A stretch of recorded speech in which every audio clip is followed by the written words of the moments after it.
Las tablas de distribución de frecuencias, como mencionamos la clase pasada, pueden utilizarse para organizar los datos en forma agrupada o no agrupada. Todos los ejemplos previos correspondían a datos no agrupados, ¿sí? Vamos a revisar hoy las tablas, cómo construir las tablas de datos agrupados. ¿Cuál es la diferencia entre una y otra? La diferencia existe en las categorías que van a conformar nuestra tabla. En las tablas de datos no agrupados que vimos anteriormente, existía solamente un valor en cada categoría. Cuando hablamos de los datos agrupados, vamos a ver que podemos nosotros reunir en cada categoría diferentes valores, ¿sí? ¿Cuándo se hace esto? ¿Por qué se usa esto? Podemos hacerlo cuando tenemos demasiados datos o cuando, aunque no sean muchos, vemos que los valores que vamos recopilando, que vamos encontrando en nuestras observaciones no se repiten, ¿ok? Es decir, no hay frecuencias. Entonces, cuando pasa esto, para poder estudiarlos mejor, nos conviene reunirlos en intervalos a los que vamos a llamar también clases o categorías, ¿sí? De tal manera que nosotros vamos a tener en nuestra tabla de distribución de frecuencias el número de clases o categorías que nosotros decidamos utilizar dependiendo del número de datos también con los que contamos. Lo primero que debemos hacer para construir la tabla de frecuencia de datos agrupados es tomar esta decisión sobre el número de clases que vamos a utilizar. Para darnos una idea del número de clases que vamos a usar, hay varios procedimientos. Nos vamos a referir a esta tablita, es más sencillo, ¿sí? Donde nos relaciona, dependiendo de la cantidad de datos con los que contamos, el número de clases o categorías que yo debo de utilizar, que nos dice desde 5 hasta 11.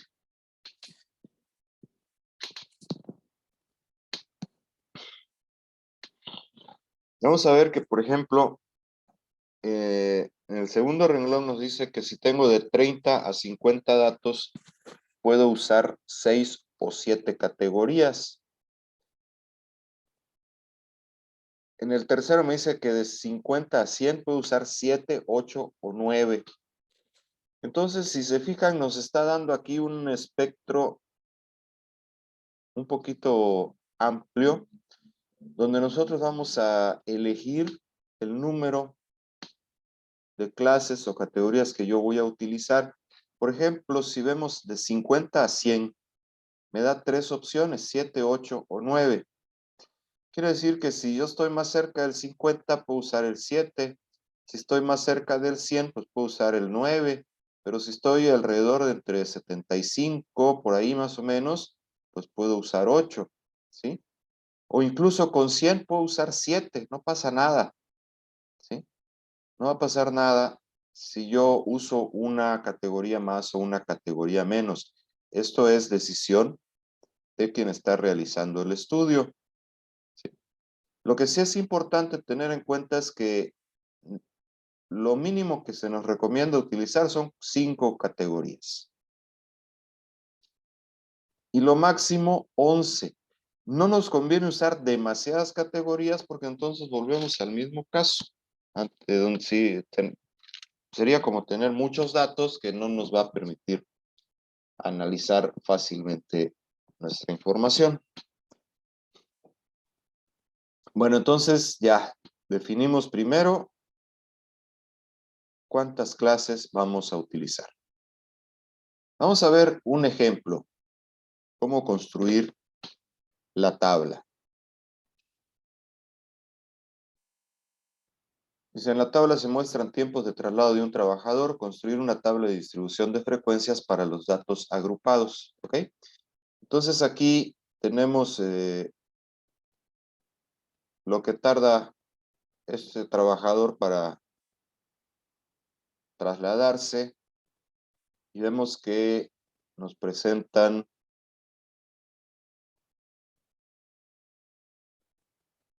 80 datos, ¿sí? Nos presentan 80 datos. Entonces, bueno, vamos a ver.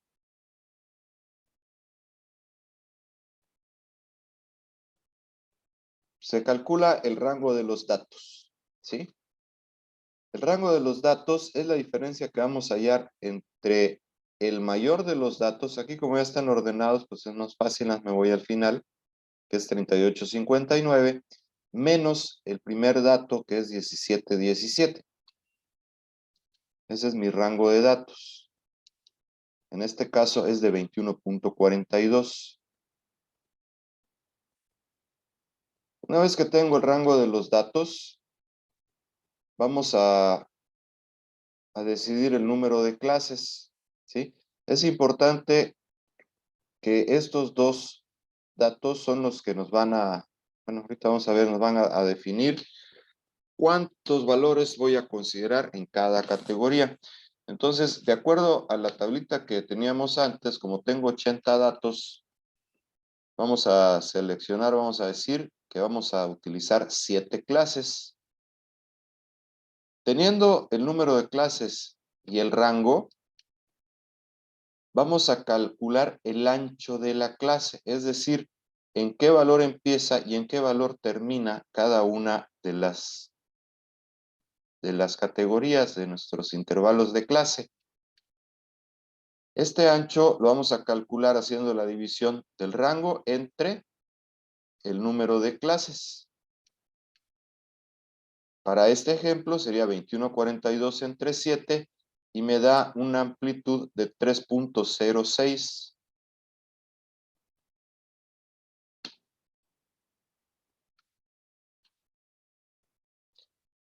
Este 3.06 yo lo puedo redondear y en este caso, bueno, lo voy a redondear a 3.1.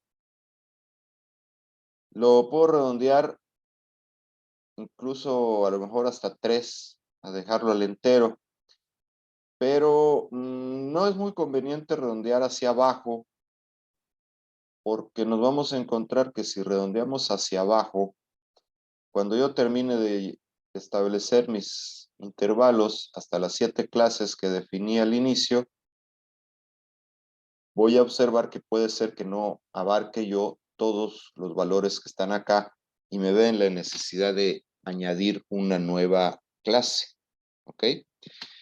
Entonces, vamos a redondear. En este caso, voy a hacer el redondeo hacia arriba, hacia 3.1. Y ese va a ser nuestro ancho de clase. Con ese ancho de clase vamos a calcular los límites reales de la clase, de cada una de las clases, ¿sí? Cada clase tiene dos límites, uno inferior y uno superior. Entonces, a partir de, me dice que utilicemos un dato un poquito menor que el primer dato del cual tenemos, podemos empezar exactamente con ese valor, no pasa nada, ¿sí? En nuestro caso, teníamos 17, 17, ¿sí? Yo voy a empezar aquí con 17.1. Con este 17.1, yo voy a empezar a determinar mis intervalos de clase, conociendo su límite inferior, su límite superior. En este caso, este sería mi límite inferior de la primera clase, ¿sí? A este límite inferior le sumo el ancho de clase que habíamos visto, que es 3.1, y voy a obtener el límite real superior, que es 20.2. Este límite real superior es también el límite real inferior de la categoría siguiente. Y ahí nuevamente le voy a sumar 3.1, ¿sí? Que es el ancho de la clase. Y vamos a obtener 23.3. Esto lo vamos a hacer hasta obtener las 7 clases o las 7 categorías, ¿sí? Con estos valores que vamos a ir obteniendo, entonces vamos a integrar ahora sí los intervalos de clase que se van a utilizar en nuestra tabla. Y entonces vamos a observar que mis intervalos quedan así. Si podemos ver en la primera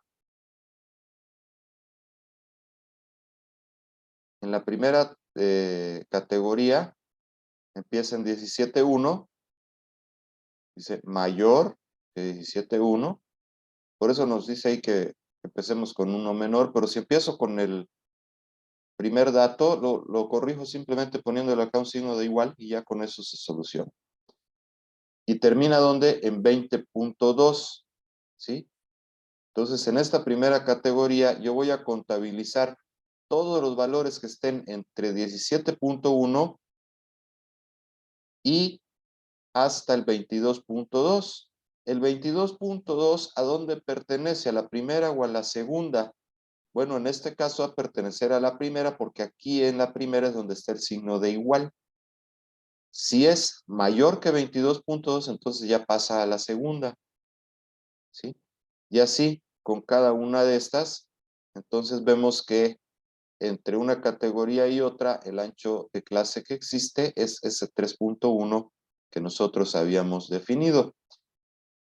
Bueno, entonces ya teniendo nuestros intervalos de clase, lo que vamos a hacer es llenar nuestra tabla como hicimos para los datos no agrupados, ¿sí?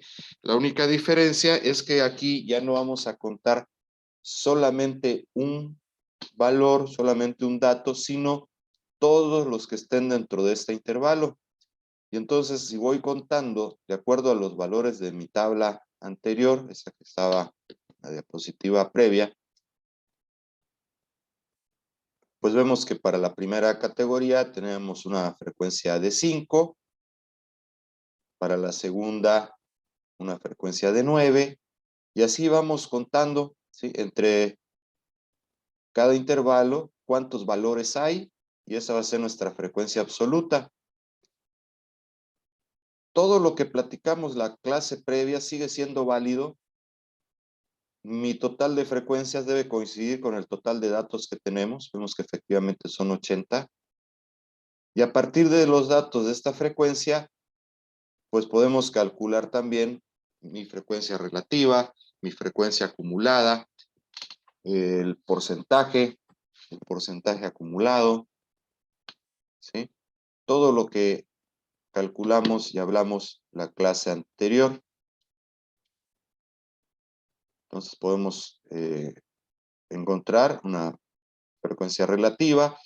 Aquí, vean cómo a diferencia de la tabla anterior, aquí no tengo el 1 exactamente, pero vean cómo la proximidad es bastante fuerte. Tengo 0.998, ¿sí?